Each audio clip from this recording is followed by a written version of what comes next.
Radio Simbirtuu.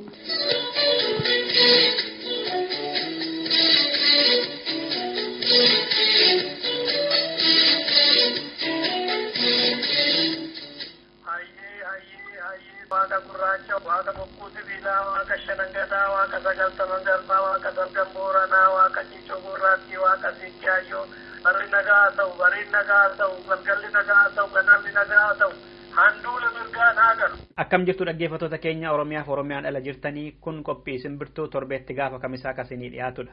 Har'a Sadaasa 30 bara 2017dha. Sagantaa har'a qabnu sin beeksisa. Dura akkuma innaa kaanii oduu biyya keessaa isinitti hima. Oduutti aanee sirba tokko isin affeeruudhaan gara qophii imalaatti dabarra. Qophiin imalaa keenya har'aa kutaa lammaffaa torbee kan eegalle gahee dubartoota Oromoo qabsoo bilisummaa Oromoo keessatti kan jedhudha. Hanga xumuraatti waliin turaan affeerraa keenyadha. Amma gara oduutti.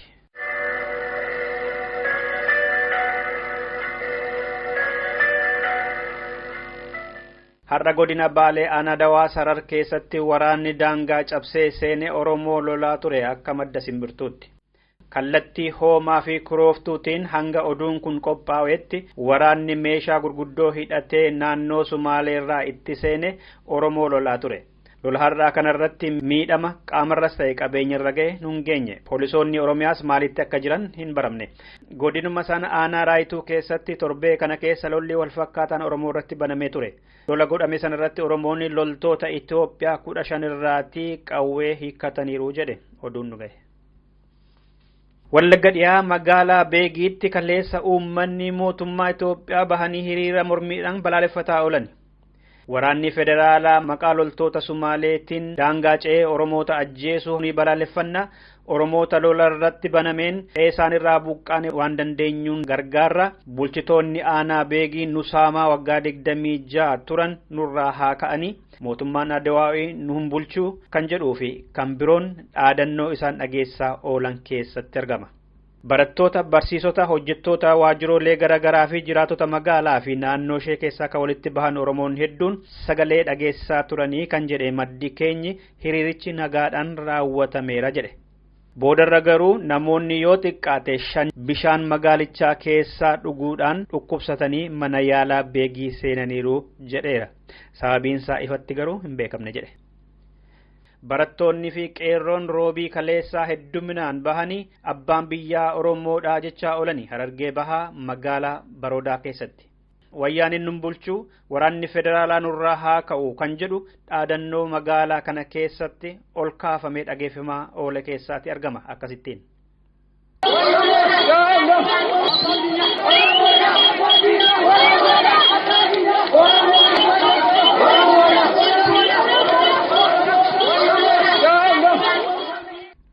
Hiriirri mormii qaama fincila xumura gabrummaati jedhamee sanarratti gaaffiin gaafatameef kan deebii kennes ta'e hidhaa fi miidhaan ga'ee jiraachuun hin eeramne maddi Simbirtuu akka nuun jedhetti.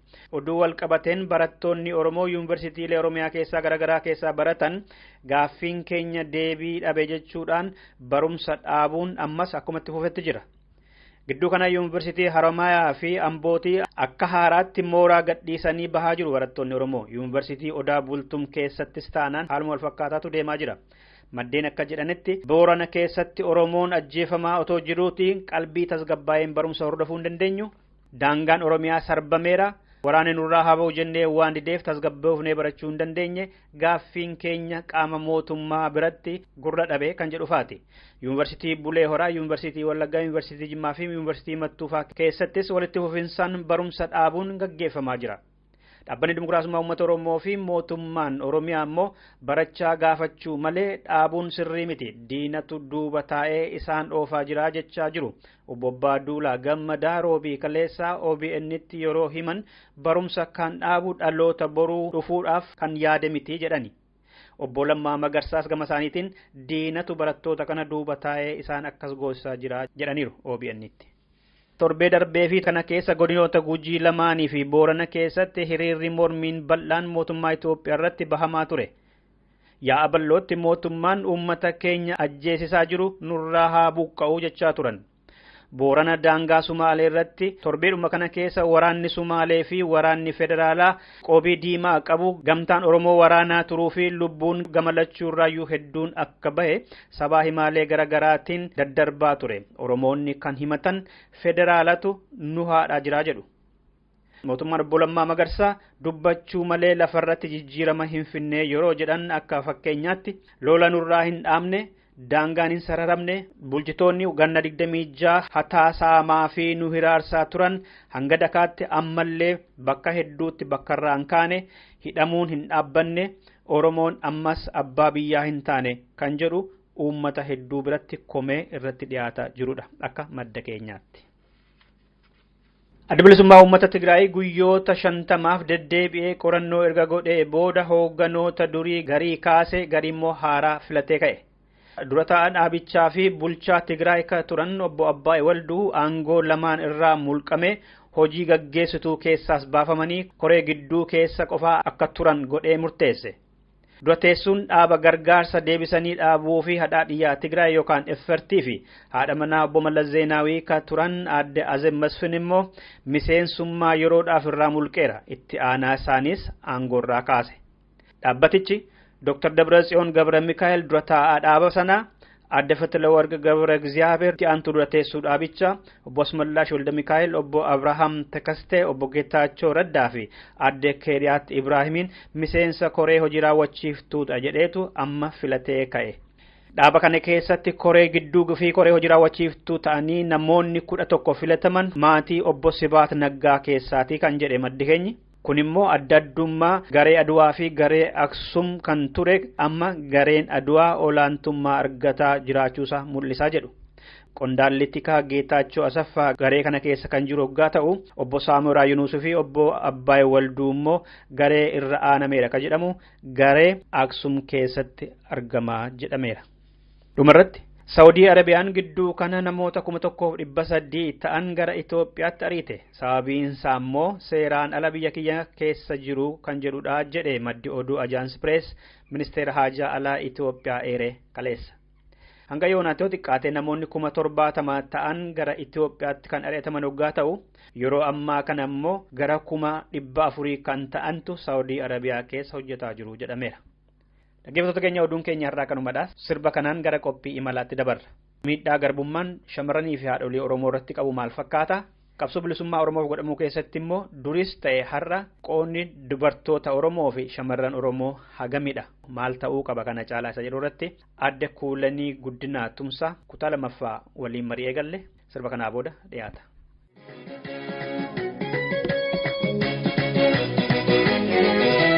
Milusa,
Dhaggeeffattoota keenyaa keessummaan keenyarraa adde Kuulanii Guddinaa Tumsaati itti fufa mariin keenyi.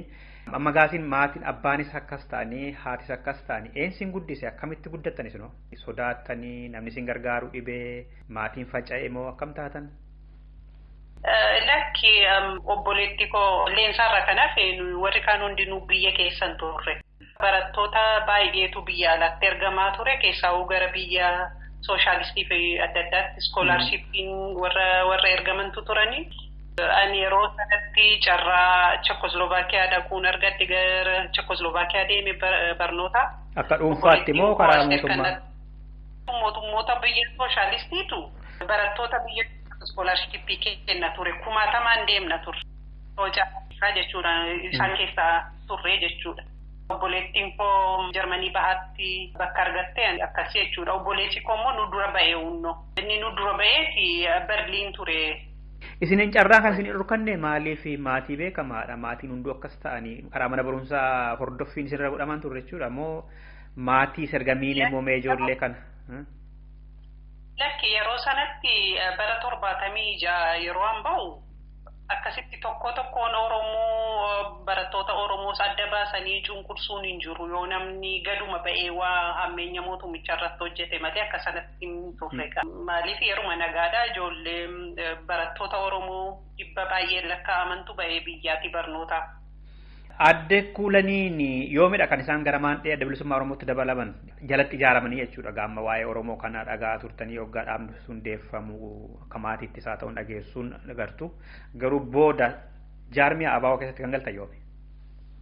Akka sanatti akka miseensa jedhee yeroon itti seene boodanni erganni biyya Awurooppaa dhaqee tokkummaa bartoota Oromoo Awurooppaa keessatti qooda qabaataa ture achittiin ergaa biyya keessaas dhufuu natu dhiyeessaatii ture. Isa kana keessatti qooda fudhadhee gara caalu. Adda bilisummaa deeggaruu fi dhaabisuun tokkummaan barattoota Oromoo Awurooppaa adda bilisummaa waliin dhaabbachuuf adda bilisummaa gargaaruu yeroo sanatti jabeessinee jechuudha waliin. Isa sana booda ergan barnoota koo fixee booda carraa adda addaa argadheen ture hojii biyya Awurooppaattis iddoo adda addaattis isa dhiiseeni gara qabsoo deemee jechuudha. Garamitti deemtanii yoomi kan deemtan? 1987 akka faranjiitti inni karaa dhihaa Oromiyaa gara saanaan hin deemee jechuudha. Amma dirreetti deemtani? Eeyyee. Achitti qawwee leenjifamtan illee qawweellee qabattan?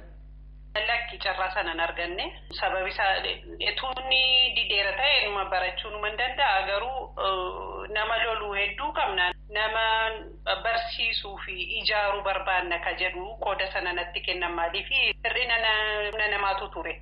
Barsiisuu fi ijaaruu keessaa karaa tokko waa'ee gargaarsaa irratti dhaabichaaf gargaarsaa fi tajaajila argamsiisuu irratti sanarratti ture. Karaa biraa immoo sadarkaa adda addaatiin qabsaawwan keenya achi dhufan ijoollee achi keessatti guddatan karaatti baratanii karaa banuu fi dubartootas barsiisuu dammaqsuu eenyummaa isaanii akka baratanii haqa ofiifis lolatanii maaliif ijoolleen keenya keessaa dhiira qofa miti dubartooti dhufan baadiyyaa keessaa dhufanii kan waan biraan beekan haqa ofii falmuu ofii isaaniitii immoo akka nama guututti tun ta'in akkuma aadaan dhufe sanatti qaanfatuu maal jedhu nama hacuucamee guddateedha. Isaaniin dammaqsanii isin kunoo nama guutuudha. Isin haqa qabdu, isin warra akka bilisummaaf deemuudha, isin nama uummaticha kanaaf loolu jedhanii sabboonummaa sana keessatti gadhaabuun inni mataan isaa hojii tokko ture jechuudha. Kun hunduu dirree irrattidha biyya keessa Oromiyaa dhiyaatti?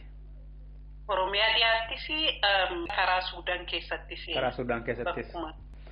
Seentanii baachuudha. Akkam ture shamarran achirratti babbahaniiru dirreerra waa turani lakkoofsaan homaan jedhanii hirmaannaan isaanii jechuudha.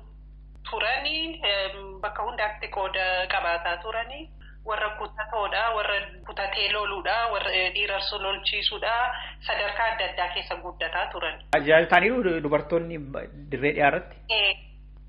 Haa ta'an turanii yeroo sanatti hanga nuyi hawwinu miti. Lakkoofsi isaanii jechuun kan dhiiraa wajjin waliin gitu garuu guddataa ture. Baay'ee daddaffii guddaadhaan guddataa ture. Qoodi isaaniis akka sana guddataa ture. Dirree kana keessatti ijoollee durbaa mana warraatii baatee dhuftee of kennite kanaafi waan isaan barbaachisan guutanii fi akka isaan humna guutuudhaan yeroo guutuudhaan fayyaa guutuudhaan qooda fudhatan gochuu irratti hojjechuunis gaafatama guddaa ture jechuudha. Akka jaallummaatti ol kabajuun dhiiraaf dubartoonni jaalala isa dirreerraa kan qabsaa'ummaa akka biraatti wallaaluu dhiisuun kun hagam ture amman bal'aa ture dirreerratti shamarran dhufan jajjabeessuu irratti jechuu barbaade. Sadarkaa duraatti shakkiitu ture maaliif dhufanii sodaa jira maaliif haaraadha akka kanatti hin beekan wanni achitti ijaaramu hundinuu yaadi namaa ijaaramu uummati dhufee ijaaru waan hundinuu haaraadha kanaaf nama hunda keessatti yeroo duraatii fi shakkiitu ture garuu achi erga baratanii ijoolleen kun dhufanii qamisii isaanii baasanii surree uffatanii qawwee qabatanii maayidhaan shakkiitu ture shakkiidhaan ilaala namni hundinuu. Erga isaan garuu baratanii leenjifamanii achi ba'anii lolanii isayyuu iddoo warri dhiiraa hin geenyetti lolchiisanii fiiganii diina ofirraa rukutuu jalqabanii namuu amanuu jalqabee namuu immoo bakka isaanii ta'uu kennuufii jalqabee jechuudha. Mudannoo qabdu amma naannoo sanatti isaa ta'u bakka biraatti dhimma kanaa wal qabate kan yaadattan amma? Yaadannoo hedduun qaba jechuun lola qofa irratti miti na yaadadha intala baay'ee jabduu tokko turte kan lolarra turte na yaadadha iddoo tokkotti lolaa jiranii diinni itti marseera jechuun loltooti dargii itti marsanii jiru karaan ba'an hin jiru. Dhiira tokkotu xiqqoo ishee keessaati sodaate na fakkaata haala sanatti jibbee akka duubatti harkifachuu ta'e. Ajajjuudha isheen lolchiifti. Biruma jirtiiti waliin lolu hundinuu. Inni akka ta'e kottu gara haadha keetti hin deebitu ammoo loltaa jettee lolteedhaan itti kolfu ijoollee ergasii. Kanaaf lolchiisuu sodaa keessaa balleessuu keessatti qooda guddaa qabu turanii jechuudha. Ba'aas immoo warri dhiiraa ijoollee durbaatii jedhaniiti baay'ee hidhuu fi wal jaalala guddaa walii yaaduu jira. Ba'aas immoo keessa baanna malee isin wajjin lolla malee isin duukaa bobba'ana maleedhanii akkasii waliin lolu turan. Yoo lolatti bobba'uu baatan yeroo warri kaan dhiirritti ergamee itti isaan ergamanii itti bobba'uu baatanii imimmaan buusanii boo'u turan baay'ee. Maabiraafne. Karaa biraa kana yaadadhu tokko amma gaafa duraan naqee dirqaman kenname dubartoota kana waliin qabdee barsiisuu qabda naan jedhan amma iddoo tokkotti. Innaa dubartoota jiran hundumuu sassaabamnee gandatti buttaa tokko ta'a buttaa kana keessatti hiriiranii maal jedhanii hundinuu sadarkaa lolaatiin ajajamanii taa'u boodatti fuulanarraa aarii qabu turan hundi isaanii. Maaliif dhiirarraa adda nu baasanii nu tuffiidha malee maaliif buttaanii dubartootaa kophaatti ijaarame ka jedhu hin hubanne maaliif akka wal geenyachitti.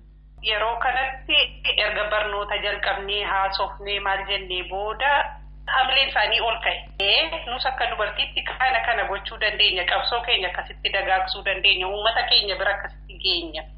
Kana bu'aa buusuu dandeenya ka jedhu irratti waliin mari'annee finnee hundinuu hamilee guddaadhaan ta'anii deeman. Isa sana booda wanni isaan dhaqanii yeroo buttaa isaanii isa durii jaarmayaa isaanii fi saglii hundatti deebi'anii bobba'anii booda hamileen isaanii jijjiirame qoodi isaanii ol ka'ee jechuudha. Kan akka gaariitti marra. Baay'ee kan biyya alaas jiran jiru biyya keessa iyyuu kan ammoo lubbuun jiran jiru ammoo kan immoo wareegamanis immoo hedduu isaan kana nan yaadadha akka gaarii. Kaasuudhaaf warra loluu keessatti cimina warra qaban jettanii amma yoonaa qalbii keessa sin jiran maqaa isaanii yaadattu? Na yaadadha garii waan lubbuudhaan jiranii fi maqaa dha'uu fedhu bakka isaan jiran irraa kan ka'e biyya keessattis haalattis sadarkaa adda addaatti fuulanii haa ta'uu hawwii haa ta'uu aayyoo haa ta'uu baay'ee isaanii yaadadha. Hawaasummaa keessatti hojii dheerattanii ooraa keessa dalagaa turtan mee maal gootaa turtan waa'ee ooraa nutti himaa? Boraani kaayyoon itti dhaabbate gara ba'aatti uummata keenyatu isa dargii jalaatii najjeefamaa fi hiriirfamaa turetu baqata biyya Suudaanitti biyya alaa. Uummata kanaafi gargaarsa alaa argamsiisuudha karaa tokko. Karaa biraas immoo naannoo adda bilisummaa Oromoo hojjetu hunda keessa deemanii uummaticha ijaaruu fi qubachiisuu dagaagsuu kanarratti. Kana malees immoo dhaabichaafis deeggarsa ta'uu barbaaduudha. Kanarratti hojjetaa ture jechuudha Oraan. Maaltu dhaga'een keessan achi keessatti? Isa keessa warra geggeessan lamaan keessaa tokko waan ture jechuudha. Hoogganuma dhaaba kanaa keessa. Tokko eenyudha? Tokko Faqaaduu Waaqjiraati biyya Ameerikaa jiru. Tokko ana ture sanatti jechuudha. Akkamitti argattu biyya alaa kanarraa gargaarsa adii immoo Oromoo matu sin gargaara moo yoggaa biyya geessitan amma fakkeenyaaf yoggaa dargiin buqqisu qeedhaa yoggaa buqqa'an akkaataa isin biyyatti qaqqabsiistan hulaansaa homaan jedhu ture ulfaatu? Ulfaataadha. Tokkoffaa akkamitti argamsiiftu isa jedhurraa akkaataan itti argamu yeroo sanatti yoo yaadatama ta'e gara 84 kaasee beela guddaatu ture, ari'atama guddaatu ture biyya Itoophiyaa keessa. Karaa tokko karaa warra Eertiraa fi Tigree warra baqatanii biyya Suudaan dhufan jiru. Gara kibbaa immoo Oromoo baqatee gara Suudaanii gara kibbaa dhufu jira. Gara naannoo Damaaziinii fi gara sana fakkaatetti. Kanaaf dhaabooti alaa kan warra bataskaana Ameerikaa fi Awurooppaa hedduutu waliin dhaabbateeti gargaarsa kennaa ture jechuudha. Kan isaan dhaabbatan gara caalu warra Habashaa gargaaruuf dhugaatti Oromoo gargaaruuf miti. Garuu sana keessaati yeroo dhaqnee haala sana ibsinuuf maal jennutti nuufis akka waama xiqqoo nuu kennu turani. Oromooti keenya biyya alaa jiran hedduunis baay'ee nu gargaaru turani. Isaan kanarra darbees immoo warri dur abbaa koo beekuu dhaabotii adda addaas immoo namootis mataa isaaniitiin kan nu gargaaran hedduu turan. Egaa amma karaa Oraasaa ta'uu hanga dirree deemtanii shamarran leenjisuu dirqama adda addaa bahuu Sudaan keessattis dirqama adda addaa bahuu maaddee abaa'oo keessa erga galtanii hedduu baataniitu isaa booda akka miseensumaan alatti gara koreetti hojjetaniitu koree taatanii abaa'oo keessatti? Miseensa jijjiiramaa koree gidduun ture dubartiin anuma qofa turtechisi akka sana seeneen ture karaa kana hanga bara 98tti akkuma sanattan ture jechuudha. Isin dura dubartiin jalqaba miseensa koree gidduu taatee yookaan ta'aniiru turaniiru yaadattu? Karaa dhihaa jiru sana dura garuu dubartii biraan dhageenye.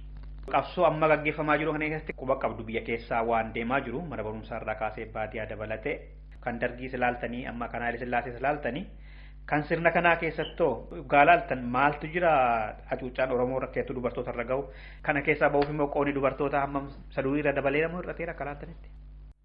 Mee akkasa jennu hacuuccaan tarii sadarkaan sabbiifisaa jijjiiru malee numa jira. Dammaqiinsi namaas immoo jijjiirameera sadarkaan isaas ol ka'eera walumaa galatti jechuudha sana keessa kan dubartootaas ol ka'eera. Uummati Oromoo dhuguma dammaqiinsa guddaa agarsiiseera garuu bakka ofii fedhu sana hin geenye kan dubartii sanuma wajjin wal qabatee jira jechuudha. Dubartoota ammayyuu kan argutti biyya alaattis haa ta'u biyya keessatti bakkatti ijaaramanii jiru garuu humna guddaa tokko ta'anii haqa dubartootaaf warri socho'anii ammaatti hin jiru sana kadhabne alattis haa ta'u keessattis. Waan inni sababa hedduutu jira kananii keessa argu maaliif dadhabne maaliif kana hunda jedhu sababa hedduu qabna maaliif ofitti amannee akka dubartootaatti mul'ata tokko qabaannee mul'ati dubartii Oromoo uummata Oromoo keessatti naannoo sana keessatti eessa dhaquuf adeema.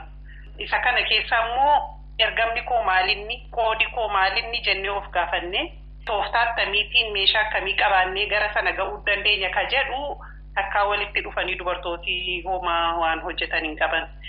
Amma ammaatti kanan argu yookaan akka yartuutti dubartoota yartuudhuma wal ga'ee kophaa isaanii yookaan tuuta xixiqqoodhaan deemu yookaan immoo sadarkaadhuma akka aadaatti duraan isaanii kenname tajaajila geejjiba dhiyeessuu bakka qophiin jirutti waan sana jala deemuudha kan isaan itti jiran malee amma ammaatti akka dubartootaatti qoodi keenya kana ummatichaaf kana buusuu dandeenya iddoo kana geenya ka jedhan hin jiran.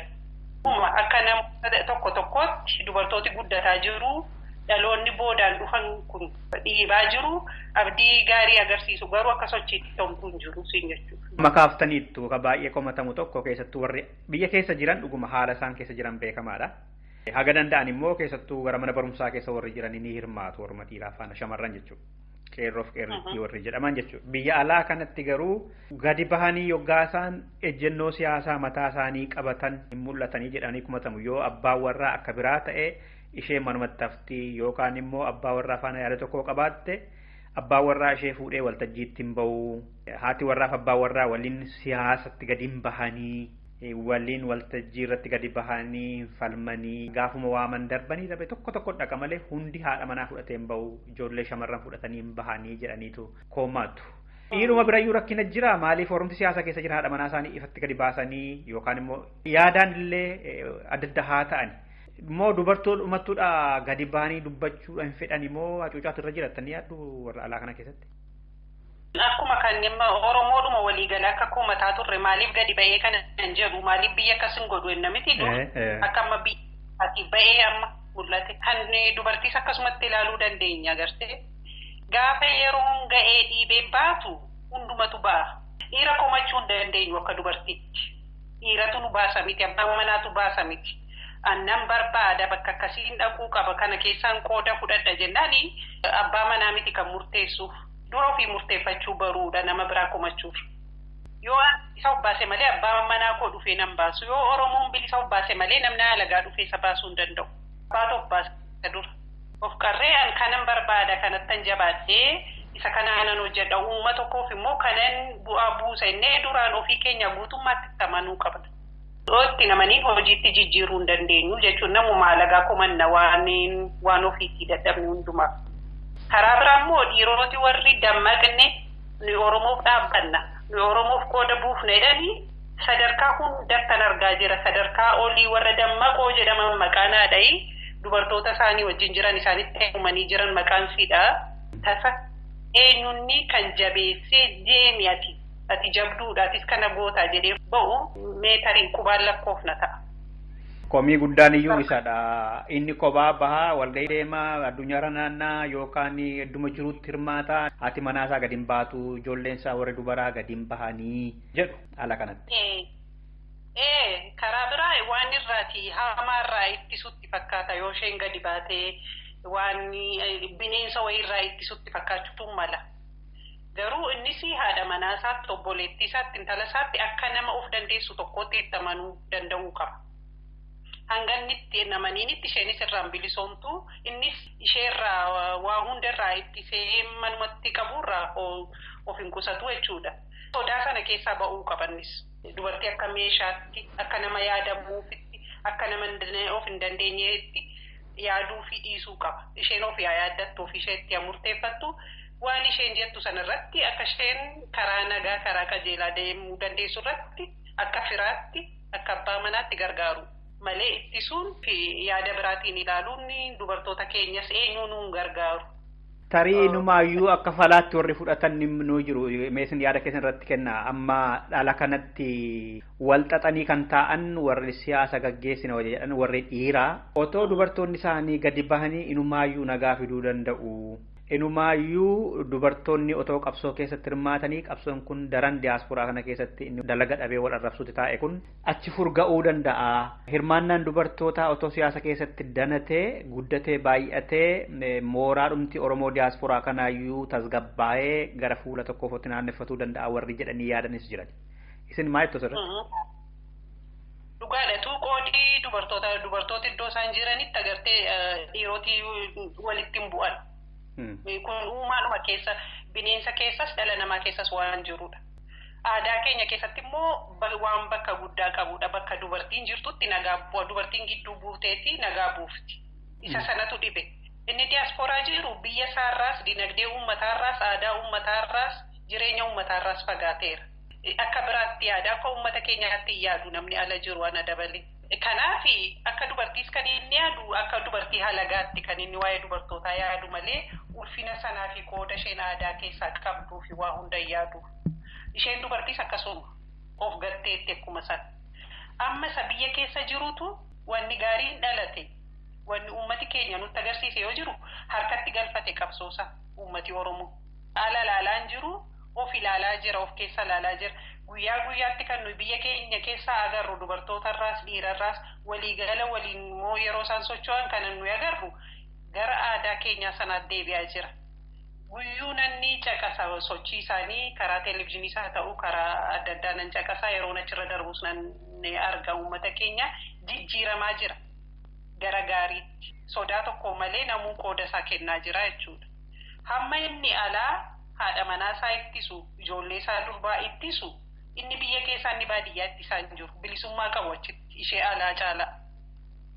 Amma dhaggeeffatoota sagantaa kana isin dhaggeeffatan irratti adde kuulani. Kan muuxannoo qabdu kan dura barattee maatii hayyoota Oromoo keessa kabaate tokko adde kuulani. Adda bilisummaa Oromoo keessa turte. Isheen muuxannoo qabdii ishumtii illee maaf nu gadi baatee nuun ejjennee walitti nuun finnee fakkeenya maaf nu hin taane dura fakkeenya taate amma immoo nu jalaa baddee osoo nuun isiniin jedhanii deebiin keessa maal ta'a? Lakkin hin banne. Tole.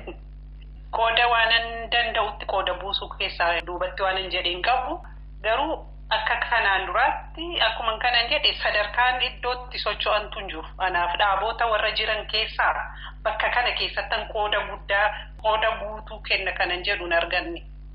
Maaliif? Hin jiru faffaca'ee jira ka. Dubartii Oromoo tokkotti Oromoo iddoo bakka tokkotti yookaan immoo Oromoo bakka adda addaatti ijaarames fuula waliddeeffatee waliin hojjetuun arguu barbaada. Walitti fiduu keessatti isin amma la muuxannoos qabdu waan ta'eef amma dubartii walitti fiduu dandeessii jenne miti amma achi keessaa tokko isin ture barattana muuxannoo qabdan biyya alaattis biyya keessattis isa yoo maaliif akka isheen nu barbaachisa shumtii gadi baate maaf nuun ijaarre atoo warra isiniin jedhanii deebiin keessa maal ta'a? Yeroo baay'ee ijaareera bara baay'ee keessaa kaasee dubartoota Oromoo sadarkaa adda addaatti wal ijaarreera. Sadarkaa namni tokko waan namni tokko hojjechuu danda'u jira. Dubartoota hedduutu jiru jaboo kataan kan ijaaruu danda'an isaanii wajjin harka wal qabannaan isaanii wajjin waliin dhaabbannaan sababa itti hin hojjenneef hin jiru humna guutuudha. Garuu dubartoota na barbaachisu dubartoota malee dhiirota yaada ijjeeraa yaada nagaa qaban malee hojjechuun baay'ee rakkisaadha. Ma garuu yaada akkasii qabdu bakka duriitti hojii keessan duriitti fufuudha Oromoo ijaaruu inni keessatti amma dandeessan akka durii sana jechuudha. Yoomiyyuu duuba jiru sanarra. Gara gaaffii xumuraatti deemaa jirra adde kuulanii. Dhaggeeffattoota keenya adde kuulanii guddinaa tumsaa faana kan haasaa jirru waan biyya keessa ta'aa jiru siyaasa deemaa jiru quba qabdu hordofaan jira jettaniittu.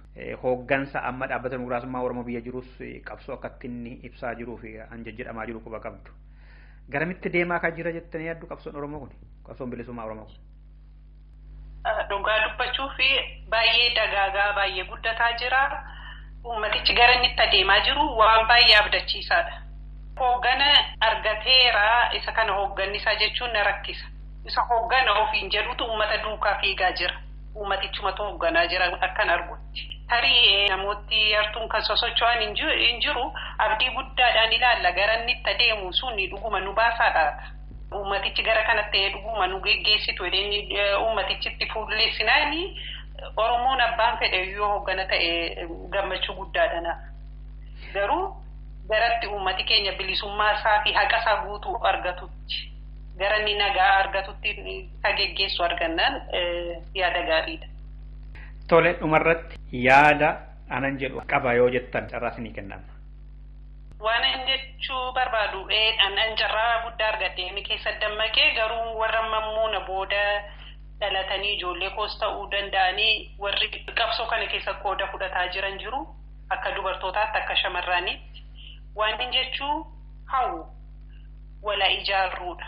Wal ijaarree bakka jirtanitti wal ijaaraa waliin haa sochoonu akkas biyya keenyaaf uummata keenyaaf waliin haa hojjennu nagaaf waliin haa hojjennu bilisummaa keenyaaf waliin haa hojjennu kanadha kanan jedhu.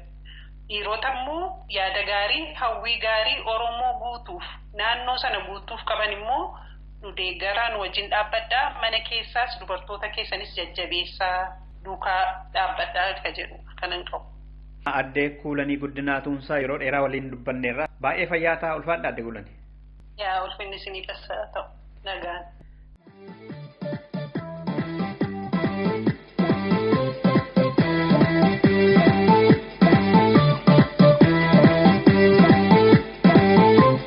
Yaalolaa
lammiin tokko ta'ee gaafa diigi baradamii shakkoo ya sarriitti lammiin tokko ta'ee gaafa diigi baradamii shakkoo ya sarriitti walii galte qeerroon gaafa diigi baradamii shakkoo ya sarriitti walii galte qeerroon gaafa diigi baradamii ya ilmaan Oromoo baradamii kan keessaa akkana laa baradamii diina biyyaa baasna baradamii hundi walii gala baradamii Oromoo dhiiga koo baradamii kan kaabaaf kan jibbaa baradamii yaaneen hin bullu baradamii didaaroo roojita baradamii saba koo leenca koo baradamii kan baaf kan dhiyaa baradamii amma tokko taane baradamii kaadhii nadaa baradamii bineensa feenu baradamii gahee nurraa baha baradamii shakkoo ya sarriitti lammiin tokko ta'ee gaafa diigi baradamii shakkoo ya sarriitti lammiin tokko ta'ee gaafa diigi.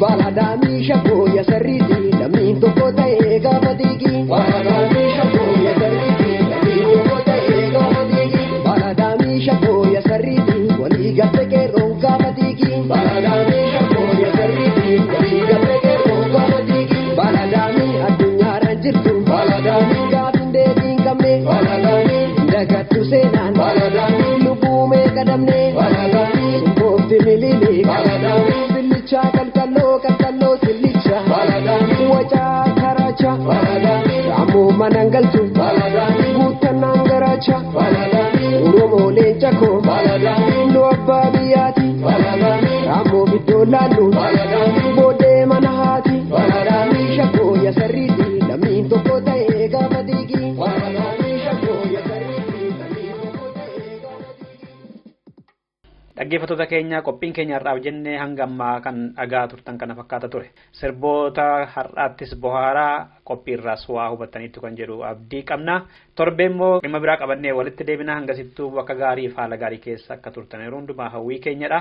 Sirbattaanu kana isin affeeruun nagaatti kan isiniin jedhu an Dassuu Dulaati.